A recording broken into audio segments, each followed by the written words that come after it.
एकादशी विशेष महिमावान है, एक विशेष कार्य को पूर्ण करने वाली है। ये दिसंबर को आने वाली है, इसको कहेंगे पुत्रदा एकादशी। जिनके यहाँ संतान नहीं हो रही उनको अवश्य रखना चाहिए, उनको संतान की प्राप्ति होती है। जिनके पास संतानें हैं उनके भाग्यों का उदय होता है, उनकी संतानें सर्व संपन्न बनती हैं। पर एकादशी को करिए पूरी निष्ठा के साथ, ऐसे तामझाम बफे की तरह मत करो। सवा के चावल की खिचड़ी भी खा ली, कुट्टू के पकौड़े भी खा लिए, खीर भी पी गए, ये भी खा लिया, वो भी खा लिया। काई की एकादशी महाराज? नाम की एकादशी है, ऐसी एकादशी का कोई लाभ नहीं है जब आपने कोई तप ही नहीं किया। हमारे यहाँ त्याग की बड़ी महिमा, त्यागा शांति निरंतरम भगवान गीता में कहते हैं। हमारे यहाँ साल में, पूरे साल में, व्रत त्योहार में त्याग की महिमा है।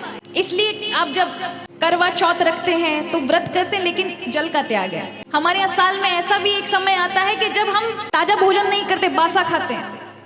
अब हमें नहीं पता आपके यहाँ परंपरा है कि नहीं है, हमारे यहाँ तो बासोड़ा मनाते हैं, बासा ही खाते हैं एक दिन पुराना। ऐसा ही है ना, ताजे भोजन का भी त्याग है। हमारे यहाँ परंपरा में त्याग की इतनी महिमा है कि हर एक वस्तु का हर एक त्योहार पे त्याग है, क्योंकि त्याग से जीवन सुंदर बनता है। मूर्ति में से जब बेकार की पत्थर हटा दिए जाते हैं ना, तो उसमें शेप बन जाती है। अगर उसमें से नहीं हटाओ तो वो पत्थर ही रहेगा।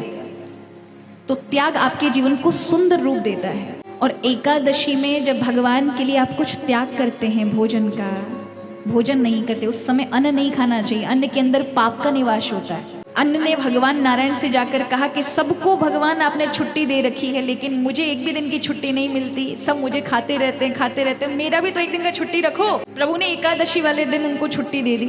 अन्न देवता को एकादशी वाले दिन नहीं खाना चाहिए। उसमें समग्र पापों का, जो अन्न नहीं खाते उनके पाप भी जाके अन्न में ही निवास करते हैं।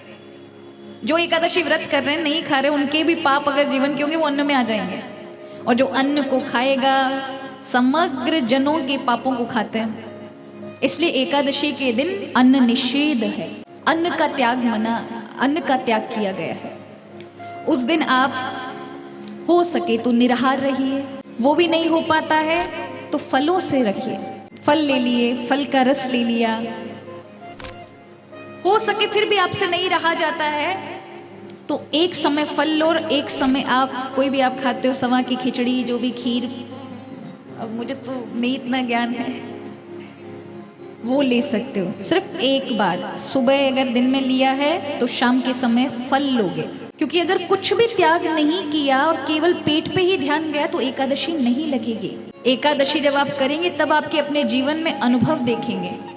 अभी तो हम बोल रहे हैं, हमारी बात को मान के ही रखिएगा और आप अपने जीवन में स्वयं प्रमाण देखेंगे और फिर लोगों को प्रचारित करेंगे कि आप भी रखिए, आप भी रखिए, आप भी रखिए। पर निष्ठा के साथ रहिएगा। तो 1 वर्ष की एकादशी ही आपके जीवन को परिवर्तन करके रख देगी। हर 15 दिन में एक एकादशी पड़ती है। हर एक एकादशी विशेष महिमावान है, एक विशेष कार्य को पूर्ण करने वाली है। अभी जो 31 जनवरी, ये दिसंबर को आने वाली है, इसको कहेंगे पुत्रदा एकादशी। क्या कहेंगे?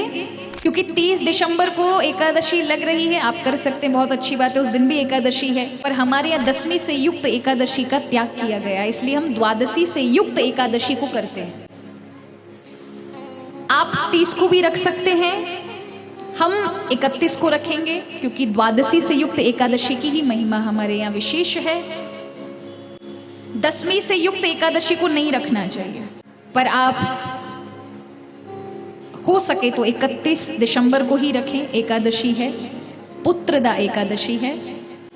जिनके यहाँ संतान नहीं हो रही उनको अवश्य रखना चाहिए, उनको संतान की प्राप्ति होती है। जिनके पास संतानें हैं उनके भाग्यों का उदय होता है, उनकी संतानें सर्व संपन्न बनती हैं।